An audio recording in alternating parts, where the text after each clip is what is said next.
এই গণমানুষের নেতা কি আছে? সেই নেতা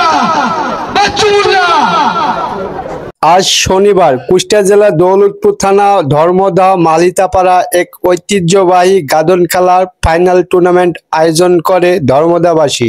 এখানে প্রধান অতিথি হিসাবে উপস্থিত ছিলেন কুষ্টিয়া ৭৫ দৌলতপুরের সাবেক এমপি আলহাজ রেজা আহমেদ বাচ্চুমুল্লাহ, বিশেষ অতিথি আলহাজ বেলাল হোসেন, দৌলতপুর সাধারণ সম্পাদক। এই গাদন খেলায় যে দুটি দল অংশগ্রহণ করে, একদিকে শক্তিশালী ধলা নওপাড়া বনাম ভোজপুর। খেলার প্রথম দিকে দুই দলই গাদন দেওয়ার জন্য মরিয়া হয়ে পড়ে। এই গাদন খেলার টুর্নামেন্টে প্রথম পুরস্কার ছিল ১২ কেজি খাসি ছাগল এবং দ্বিতীয় পুরস্কার ছিল ৮ কেজি খাসি ছাগল। এই গাদন খেলার ফলাফল: গাংনী ধলা নওপাড়া ২, গাংনী ভোজপুর ৩টি গাদন দিয়ে জয় লাভ করে।